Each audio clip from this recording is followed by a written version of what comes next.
오헬리의 단편 소설인 마지막 입새라는 이야기가 있습니다. 어떤 늦가을인데 초라한 3층 지붕 아래 존지라고 하는 어린 소녀가 폐렴을 앓고 있습니다.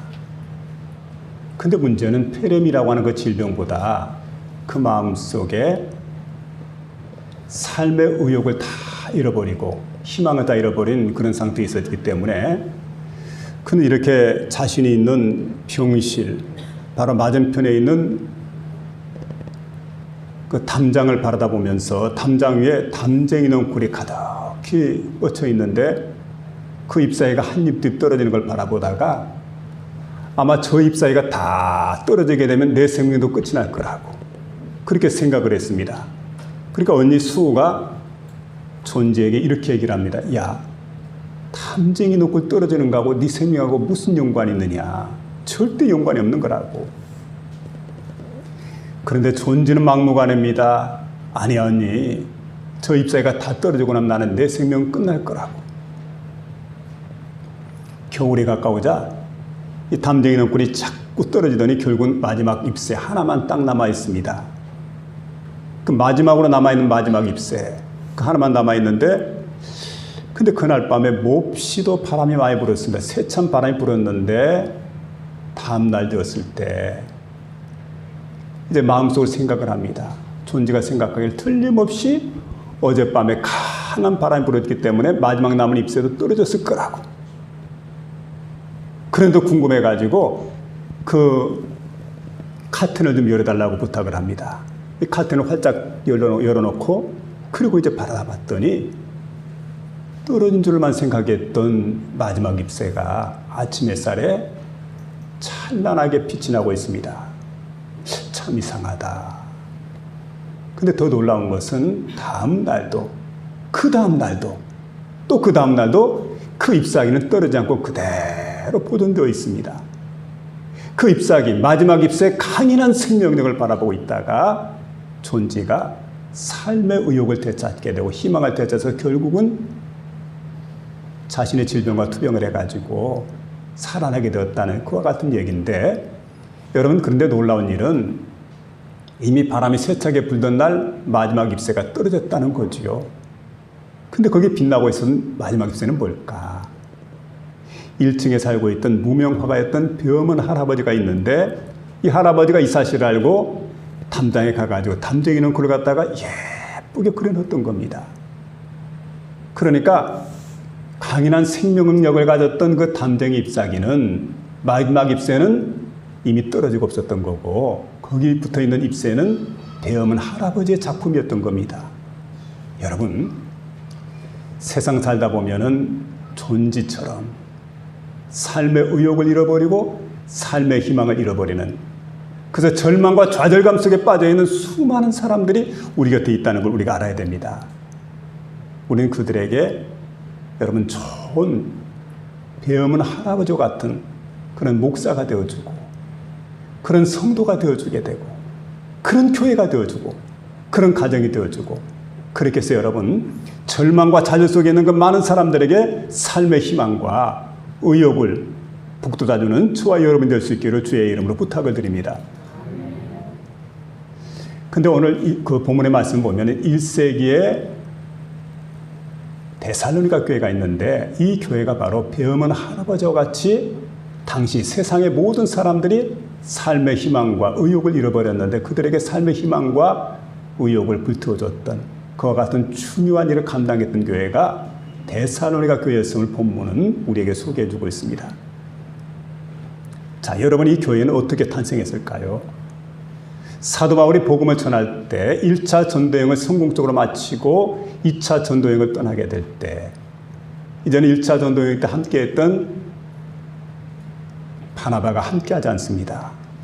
그리고 이제 실라를 데리고 함께 전도여행을 떠나게 되는데 그럼 드로아에서 환상을 보게 됩니다. 그리고 소아시아 쪽에 가서 하나님 복음을 전하려고 했지만 소아시아 쪽이 아닌 구라파 쪽으로 건너가게 되는데 사모드라게로 직행을 하는데 사모드라게는 섬입니다. 이 사모드라게에서 육지였던 네아폴리로 갑니다. 네아폴리에서 빌립보로 가게 됩니다. 거기에서 교회가 탄생을 하게 됩니다. 빌립보 교회. 그리고 암비볼리와 아볼로니아를 지나서 마케도니아의 대표적인 성읍이라고 할 수 있는 데살로니가로 들어가게 됩니다. 자, 여기에서 하나님 복음을 전하겠는데 새 일회 동안 복음을 전합니다. 오랜 기간이 아닙니다. 근데 경건한 교부인들이 다 회개하고 하나님께 돌아옵니다. 그리고 수많은 이방인 데살로니가 사람들이 하나님께 돌아오는 그런 기적 역사를 바라보고 있다가 이 일을 시기했던 유대인들이 가만두지 않습니다. 요즘 말하면 족복들을 갖다 동원해가지고 사도 바울이 야손의 집에 있다더라, 거기서 숙박을 한다더라 하는 소식을 듣고 야손의 집에 족복들을 다 들여보냈는데 거기에서 사도 바울을 찾지 못합니다. 그리고 야손을 갖다가 천하를 어지럽히는 이상한 것을 전하는 사람을 갖다 영접했다. 이래가지고 반역죄를 뒤집어 씌워가지고 엄청난 고통을 가했던 이런 사람들이 바로 유대인들이었는데 이때 이 사실을 알고 바울이 거기에서 도망을 치게 됩니다. 그리고는 베레아로 가서 옮깁니다. 베레아로 가서 거기서 복음을 전하는데 거기에도 유대인들이 많은 유대인들이 찾아와가지고 바울을 갖다가 핍박을 하고 큰 소동을 일으키고 결국은 베레아에서도 복음 전하지 못하고 고린도로 떠나게 됩니다. 그러니까 지금 말하면 그리스 북부에서 그리스 남부 쪽으로 이렇게 이동을 해가지고 고린도 항구에 가서 하나님 복음을 전하게 되는데 근데 이제 걱정이 되는 게 뭐냐면 3주간 동안 세일회 동안 하나님 복음을 전했던 그 데살로니가 교회 교인들이 믿음이 어떻게 됐을까? 정말 제대로 신앙생활 할까? 염려, 근심, 걱정이 가득했는데 거기에 남아서 사역을 했던 실라와 디모데로부터 소식이 들려오게 됩니다. 그 데살로니가 사람들은 많은 환난과 핍박이 있었지만은 그런데 온 주변 각처 사람들에게 믿음의 좋은 소문을 풍기고 살아가는 그런 사람들이라고. 그 소리를 들으니까 마음에 안도가 생겨요.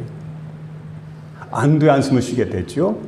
자, 그런데 이제 덧붙여서 들려온 얘기가 어떻게 그 어려움들을 이겼느냐, 그리고 지금 어떤 상태에 있느냐 하는 얘기가 들어오게 되는데, 여러분 이제 하나님 믿는 믿음이죠. 믿음을 가지고 그 모든 어려움을 극복해 나가는데 지금 들어보니까 믿음의 역사가 일어나는 교회라더라.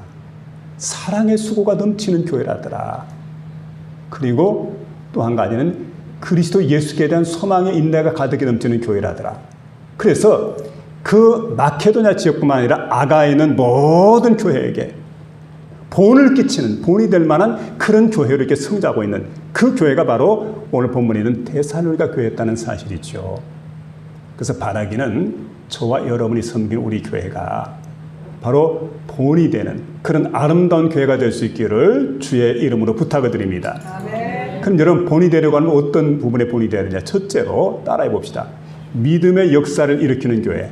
믿음의 역사를 일으키는 교회. 여기 보니까 데살로니가 교회는 어떤 교회냐면 믿음의 역사가 일어나는 교회예요.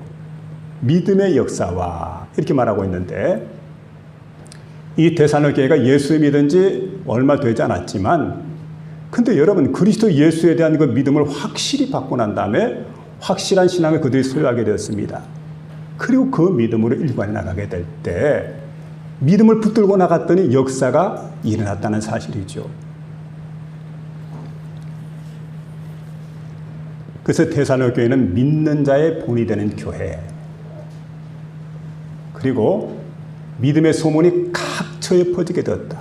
그래서 아가야 지방까지, 그 마게도냐뿐만 아니라 아가야 지방까지 모든 지역에 각처에 이 믿음의 소문이 퍼질 정도로 그렇게 유명한, 그렇게 참 뛰어난 믿음 생활을 잘했던 교회, 바로 데살로니가 교회였음을 오늘 본문은 우리에게 소개해주고 있습니다.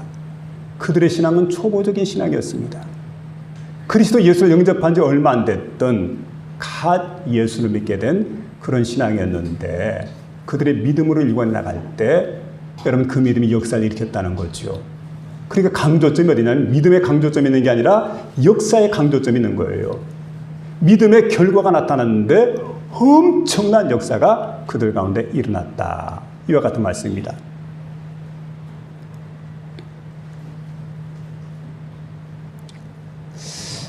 여러분, 믿음이라고 하는 게 뭐냐면 살아서 역사하는 믿음이 있고 죽어서 역사하지 못하는 믿음이 있습니다. 살아서 역사하는 믿음을 산 믿음이라고 합니다. 죽어서 역사하지 못하는 믿음을 가리켜서 죽은 믿음이라고 합니다. 행함이 있는 믿음을 살아있는 믿음, 산 믿음이라고 그러죠. 행함이 없는 믿음은 죽은 믿음, 죽어있는 믿음입니다. 아무짝에도 쓸모가 없습니다. 자, 그래서 우리는 어떤 믿음을 가져야 되느냐? 죽은 믿음이 아니라 산 믿음을 가져야 됩니다. 세계의 정상이고 지붕인 에베레스트 산을 갖다 등반하기 위해서 준비하는 한 무리의 사람들, 그들을 만나고 기자가 질문했답니다. 첫 번째 무리들에게 이렇게 묻습니다. 당신들은 에베레스트 산 꼭대기에 올라갈 거라고 확신합니까? 그랬더니 예, 그렇게 되어지기를 원합니다. 이렇게 답변하더라는 거죠. 두 번째 무리들에게 질문했더니 이렇게 대답을 했답니다. 최선을 다해 보겠습니다. 세 번째, 한 사람에게 질문했습니다. 그 사람 만난 사람에게 이렇게 똑같은 질문했더니 이 사람이 대답하기 이렇게 얘기를 해요. 예, 나는 반드시 에베레스트 산 꼭대기에 설 것입니다. 반드시. 여러분, 다른 사람보다도 훨씬 더 확신 있는 대답을 한 거예요. 그렇게 되어지기를 원합니다. 최선을 다해보겠습니다가 아니라 난 반드시 그 산 꼭대기에 설 거라고. 이 사람이 누구냐면 여러분 1963년도 5월 1일 날 드디어 에베레스트 산 정상을 정복을 했습니다. 그리고 거기에다가 미국인 최초로 성조기를 꽂았습니다. 그가 바로 그 산악인 짐 휘타카라고 하는 분입니다. 그는 미국인 최초로 에베레스트 산 8,840m, 48m의 정상을 이제 정복을 하고 거기에다가 성조기를 꽂았던 거지요. 우리의 믿음은 어떤 믿음입니까? 확실한 믿음을 가져야 됩니다. 그러면 여러분, 확실한 믿음은 확실한 역사가 일어나는 거예요. 믿는다고 할 때 희미한 믿음은 안 됩니다. 적당한 믿음은 안 됩니다. 여러분, 확실하게 믿고 확실한 믿음의 역사를 일으키는 저와 여러분 될 수 있기를 주의 이름으로 부탁을 드립니다. 데살로니가 교회는 짧은 복음의 역사를 가졌지만 이 짧은 역사 가운데도 그리스도 예수를 본받았습니다. 사도 바울을 본받았습니다. 그리고 믿음으로 일관해 나갔더니 역사가 일어났다는 거지요. 여러분, 그래서 우리도 살아서 역사하는 그 믿음을 가져야 될 터인데 우리 성경에 보니까 아브라함이 어느 때 살아서 역사하는 믿음을 갖게 되었느냐. 하나님의 음성을 들었습니다. 아브라함아, 예 하나님, 너는 너의 정든 본토 친척 아비 집을 떠나 내가 내게 지시할 땅으로 가라. 그런데 그 말씀을 듣고 아브라함이 아멘 하고 순종을 했습니다. 다른 얘기 하잖아요. 어디로 가야 될지 갈 바를 알지 못했지만은 믿음으로 나갔더니 순종하고 나갔더니 훗날 그는 믿음의 조상이 됩니다. 복의 근원이 되었습니다. 여러분, 그런가 하면 여호수아 갈렙이 하나님 말씀에 순종하게 될 때 하나님은 이렇게 말씀합니다. 약속의 땅 가나안에 들어가라. 그 땅을 정복해라. 정말 어렵죠. 근데 하나님 여호와께서 주신 그런 그 말씀이기 때문에 그 말씀을 붙들고 그들이 이제 출발하게 됩니다. 많은 난관 어려움이 있습니다. 그럴 때 여러분 가나안에 있는 그 철병고, 초롱성벽 같은 성읍들, 키골이 장대한 그 안악 자손들, 뭐 이런 사람 바라보게 될 때 겁에 질려서 들어가지 못하겠지만 그들은 어떤 걸 붙들었냐면 하나님 말씀을 붙들었습니다. 그 땅을 하나님께 주시겠다 약속했기 때문에 하나님은 어떤 분이냐? 상천하지 하나님, 우리와 함께 하시고 우리를 도우신 하나님, 그 하나님 함께 한다면 얼마든 그 땅을 취할 수 있으리라 하고 생각하고 믿음으로 들어갔습니다. 믿음의 눈으로 그 땅을 바라봤습니다. 그래서 결국은 그 땅을 정복하게 되는 놀라운 역사의 주인공이 되었다는 사실입니다. 다윗도 마찬가지죠. 자신 앞에 골리앗 장수가 있습니다. 굉장한 산이죠. 엄청난 사람입니다만은 그러나 하나님을 믿는 믿음으로 나가게 될 때 골리앗 장수가 그 앞에 거꾸러지게 됩니다. 신약 성경을 보면 예수님을 만났던 한 여인 가운데 12회를 혈루증으로 앓았던 여인이 있습니다. 혈루증이라고 하는 것은 여러분 계속 하혈을 하는 걸 의미합니다. 잠깐만 피가 흘러내도 고통스러울 텐데 계속해서 흘러낸다는 게 얼마나 힘들고 고통스럽겠습니까? 평생을 그렇게 살았으니까요. 그리고 요즘같이 위생시설이 좋을 때가 아닙니다. 얼마나 또 냄새가 났겠습니까? 그런데 그 여인의 마음속에 어느 날 믿음이 들어오게 됩니다. 어떤 믿음이냐면 그리스도 예수의 옷자락에 내가 손만 대어도, 아니 옷자락을 내가 스치기만 해도 내 혈루의 근원이 마를 거라고, 혈루병이 나을 거라고 그렇게 생각을 하고 예수님 곁에 가까이 다가갑니다. 그리고는 예수님의 옷술에다가 손을 대는 그 순간 놀랍게도 혈루의 근원이 멈췄습니다. 믿음대로 되진 거예요. 그리고 여러분 놀랍게도 치유의 역사가 그 여인에게 일어났다는 사실이죠. 성경은 우리가 말씀합니다. 내 믿음대로 될지어다. 내 믿음대로 될지어다. 여러분 오늘 저와 여러분이 믿음이 없는 사람이 아니라 이런 믿음, 확실한 믿음을 가지고 역사를 일으키는 그와 같은 믿음의 사람 될 수 있기를 주의 이름으로 부탁을 드립니다. 지금 데살로니가 교회는 우상을 섬겼던 그런 지역이었는데 우상을 과감히 다 버렸습니다. 다 끊어버렸습니다. 그리고 철저히 회개하고 하나님께 돌아와서 살아계신 하나님께 예배하고 하나님을 섬기는, 그러니까 믿음의 역사를 일으키는 그런 교회였다는 거지요. 회개의 열매가 있던 그런 교회였습니다. 그리고 여러분 믿음 있는 사람들은 하나님 말씀에 철저하게 순종을 합니다. 그래서 데살로니가전서 2장 13절에 보게 되면 데살로니가 교회가 어떻게 순종이냐면은 하나님 말씀, 성경 말씀 우리가 들을 때, 말씀을 받을 때 사람의 말로 받지 않냐고 하나님 말씀으로 받았다는 거예요. 언제나 우리가 주어지는 말씀이 바로 하나님 말씀입니다. 그런데 우리가 어떻게 됩니까? 말씀을 받았으면, 들었으면 마음속에 새겨야 돼. 그리고 그 말씀을 지켜야 돼. 그 말씀을 내가 순종해야 돼. 그럴 때 그 말씀이 살아서 역사를 일으키는 그런 말씀이 되더라. 살아 역사하는 그런 말씀. 존 워너베이커라고 하는 백화점 왕이 있습니다. 이분이 돈을 많이 벌었고 그 많은 돈을 가지고 하나님 영광을 위해 사용을 했는데, 이분이 했던 일 가운데 주로 이제 YMCA 건물을 많이 지어줬는데, 전 세계적으로 건물을 많이 지었는데 실내로 우리나라의 종로에 가면 YMCA 건물이 있습니다. 그걸 누가 지었느냐? 바로 존 워너베이커라는 사람이 지어준 거예요. 이렇게 이제 선한 일을 참 많이 한 사람이었는데, 그는 하나님 앞에 기도하면서 세 가지 중요한 사실을 갖다 기억하면서 이거 세 가지만 내가 꼭 지켜야 되겠다. 좌우명으로 삼았던 게 있어요. 3T 그러죠. 첫째로 싱크라는 겁니다. 무슨 일을 하기에 앞서서 곰곰이 생각하는데 깊이 생각한다는 거예요.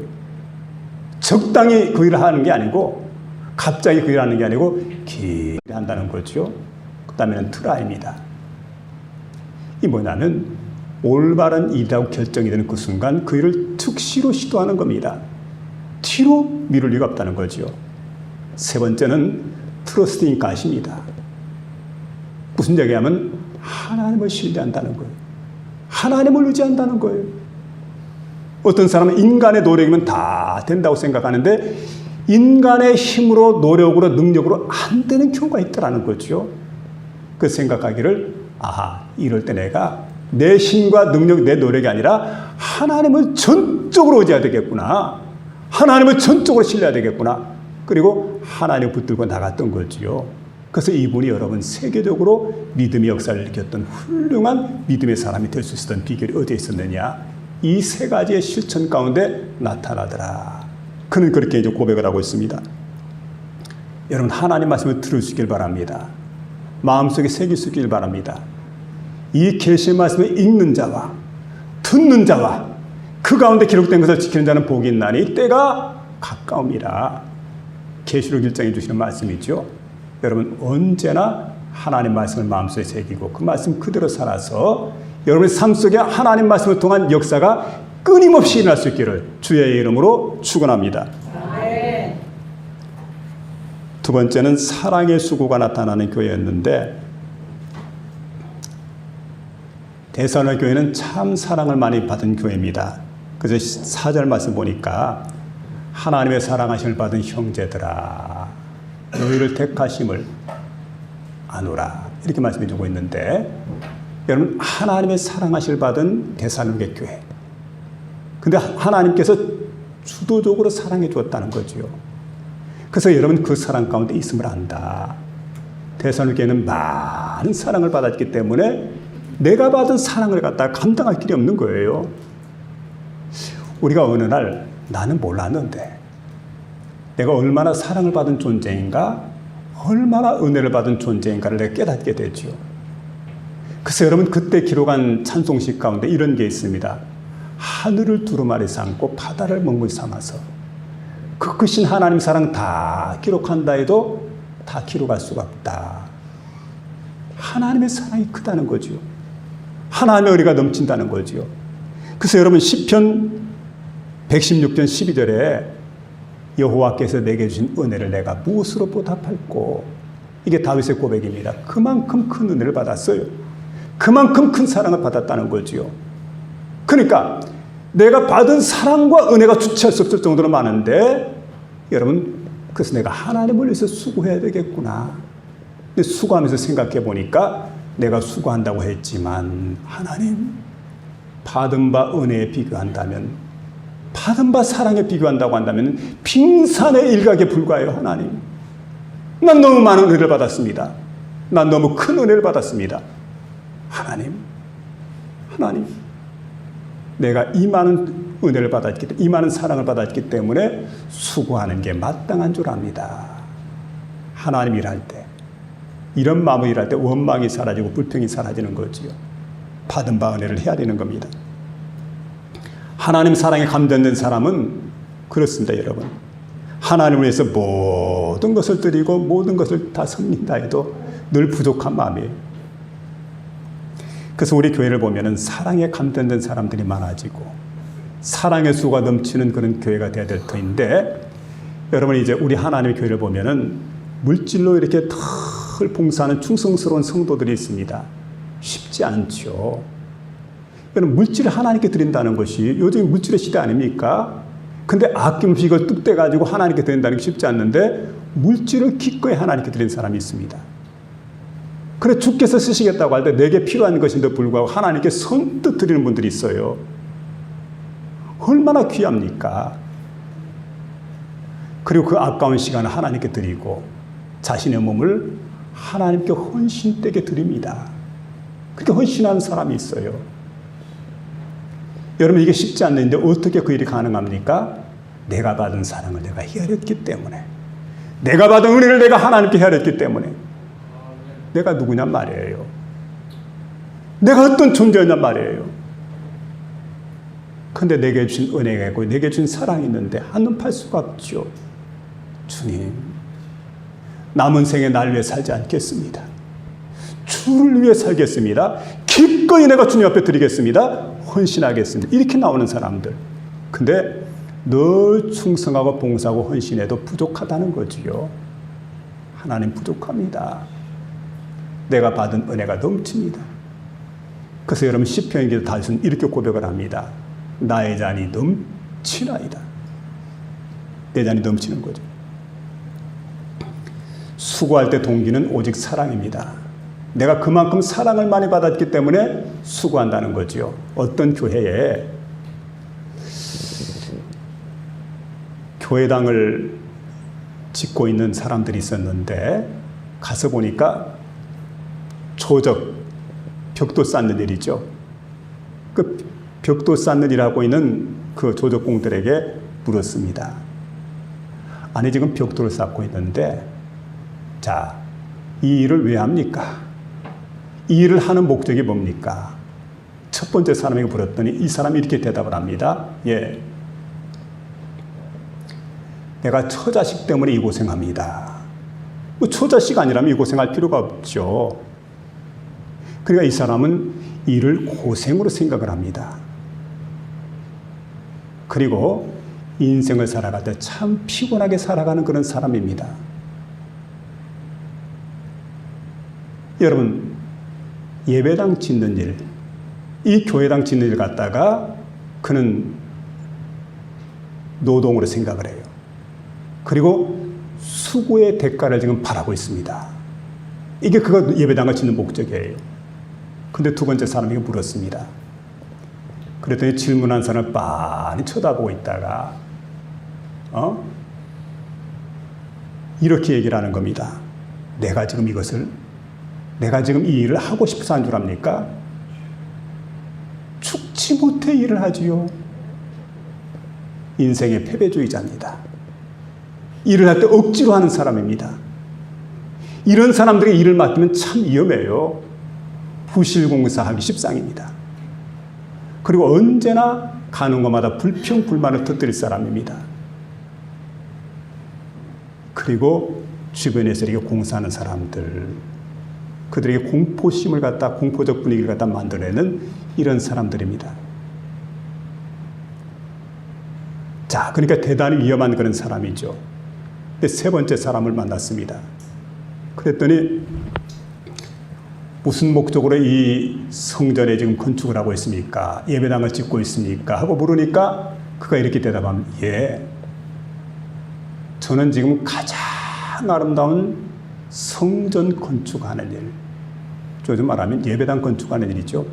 예배당을 지금 건축하고 있는데 이 일이 얼마나 보람되고 얼마나 영광스러운지 모르겠다고. 그래서 여러분, 일을 할 때 보람으로 하는 사람입니다. 그리고 의미 있는 일을 하는 사람입니다. 똑같이 일하는 것 같지만은 일을 보람으로 하게 되고 일을 의미 있게 하게 됩니다. 물론 여러분, 이 일을 하다 보면은 많은 힘들고 어렵고 고통스러운 일이 있는데 여러분, 그 마음은 언제나 행복해졌다는 거죠. 왜 이렇게 할 수 있었습니까? 내게 주신 하나님의 은혜를 내가 알기 때문에, 내가 받은 하나님의 사랑을 내가 알기 때문에, 이 사랑을 내가 받았기 때문에, 이 은혜를 받았기 때문에 마땅히 내가 헌신하는 게 당연한 일이다 생각을 하고 하나님께 영광을 돌리는 그런 모습을 우리에게 보여주고 있습니다. 사랑은 수고가 동반됩니다. 그런데 수고를 하게 될 때 기쁨으로 수고하는 사람이 있는데 짐으로 하는 사람이 있어요. 어떻습니까? 우리가 똑같은 일이지만 만일에 제가 이제 그 산에다가 저 산 위에다가 농사를 짓고 있습니다. 조그맣게 짓고 있는데 그 걸음 한 포씩에 울러매고 올라가는데 20kg짜리인데 그게 만만치 않아요. 근데 여러분, 저보다 더 힘든 일을 하는 분이 누구냐면 할머니들, 손주를 들쳐업고 그 여름 삼복지절에 땀을 뻘뻘 흘리면서 둥기둥기 까꿍 이러면서 굉장히 좋아하더라고요. 그러면서 이렇게 손주들 갖다 이렇게 들쳐업고 있는데 누가 힘들까요?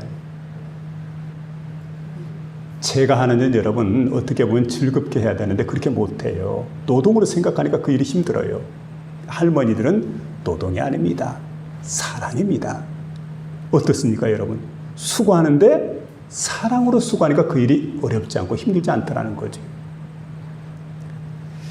한 번도 여성들에게 보면은 늘 부끄러워하고 수치스러워하고 그래서 이제 함부로 남 앞에 나서지 못했던 그런 사람인데 어떤 날 아이를 출산하게 됩니다.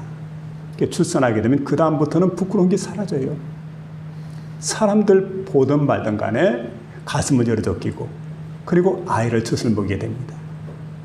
옛날 우리 어머니도 그랬잖아요.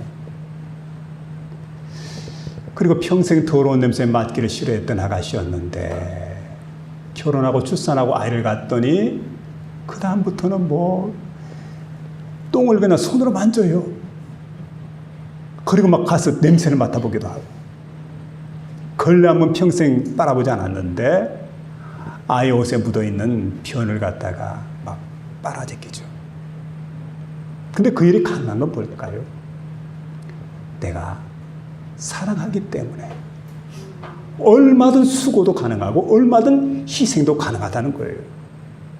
하나님이 우리를 사랑했기 때문에 그 독생자 예수가 십자가에 못 박히는 수고와 희생을 마다하지 않았다는 거지요. 여러분, 십자가에서 수고와 희생을 마다하지 않았다는 것은 바로 우리를 사랑했다는 그 증거 아니겠습니까? 사랑하니까 수고도 가능하고 사랑하니까 희생도 가능했다는 얘기입니다. 그래서 여기 보니까 왜 수고했느냐? 사랑했기 때문에. 누구를요? 주님을 사랑했기 때문에. 날 구원해 주시고 날 하나님의 자녀 삼아 주시고 내 기도 들어주시고 영원한 천국 복락을 내게 허락해 주시고. 하나님, 이게 웬일입니까? 이게 왜 은혜입니까? 하나님 감사합니다. 영광 받아주세요.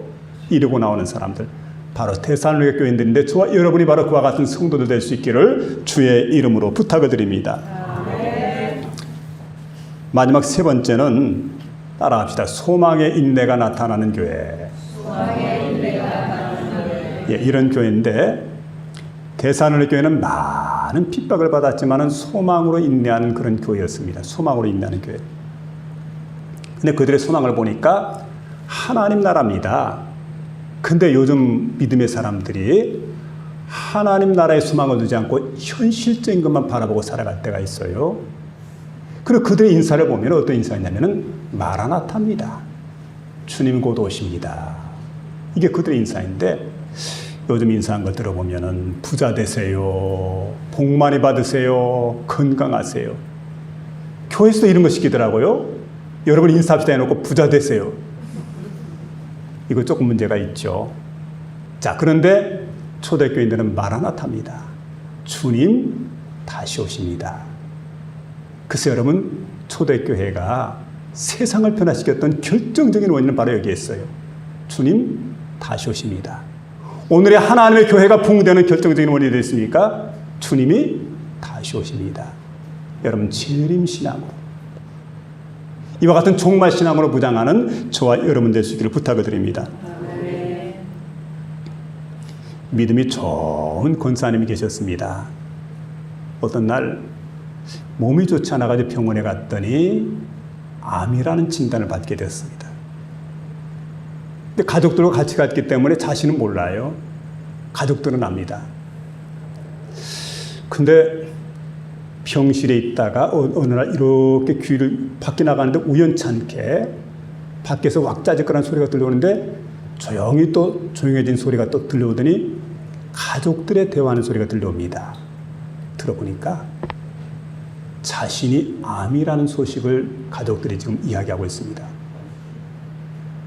그 이야기를 듣고 있다 권사님 워낙 믿음이 좋은 분이기 때문에 아무 말도 하지 않고 내가 죽는구나.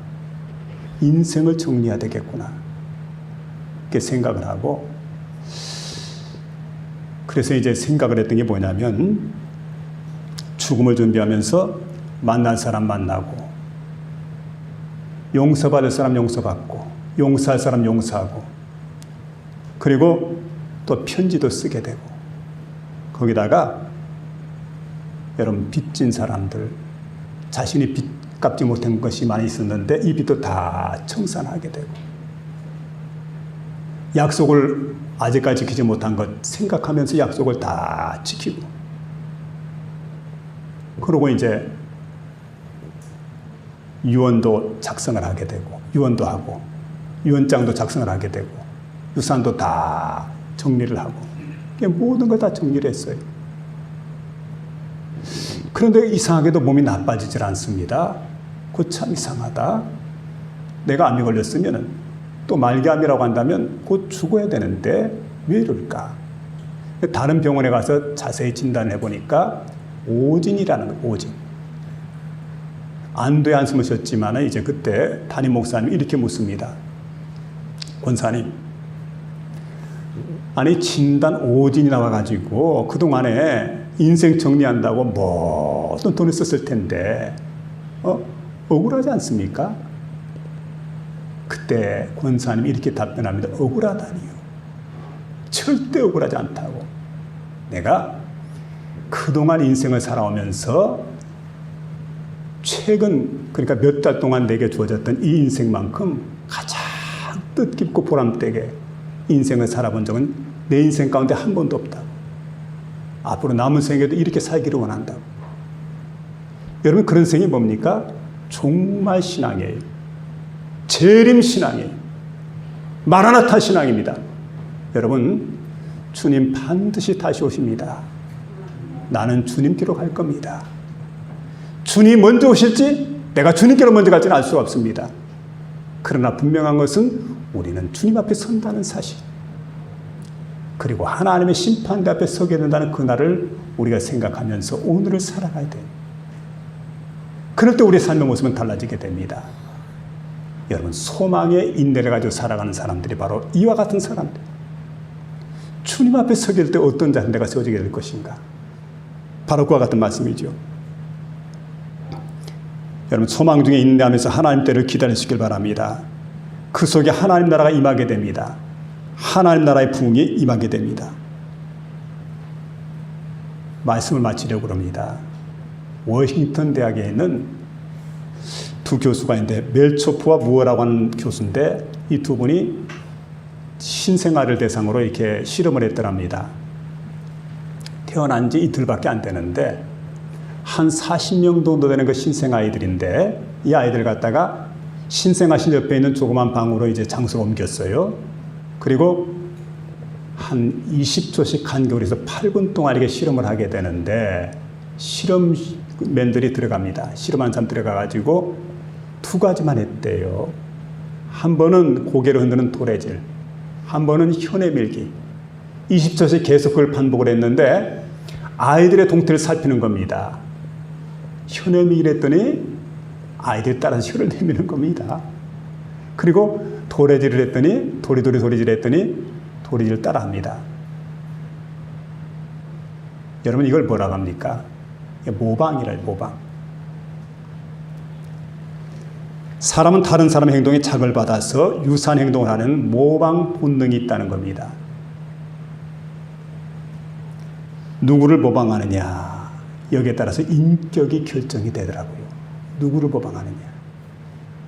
우리가 여러분 누구를 모방하기를 원합니까? 어떤 모방을 하기를 원합니까? 알버트 슈바이처는 본보기는 가르치는 방법 가운데 하나가 아니라 가르치는 유일한 방법이다.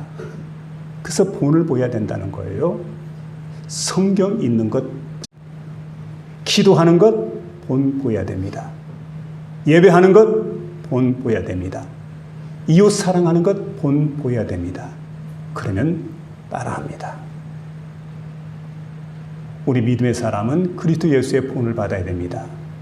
선배들의 본을 받아야 됩니다. 그리고 후배들에게 본을 끼쳐야 됩니다. 오늘 본문에 나타난 데살로니가 교회는 어떤 교회입니까? 믿음의 행동으로 역사하는 교회, 그리고 사랑의 수고로 역사하는 교회, 소망의 인내로 역사하는 교회. 아니, 믿음의 행동으로 본을 보이고 사랑의 수고로 본을 보이고 소망의 인내로 본을 보였더니 오늘 여러분, 이 본이 온 주변에 퍼지게 되었는데 갓 예수를 믿은 그런 교회였다는 것. 근데 이렇게 아름다운 믿음의 삶을 실천하고 있는 이 모습을 바라보면서 오늘 저와 여러분이 이와 같은 본을 만들고 본을 끼치는 복된 심령이 될 수 있기를 주의 이름으로 축원합니다.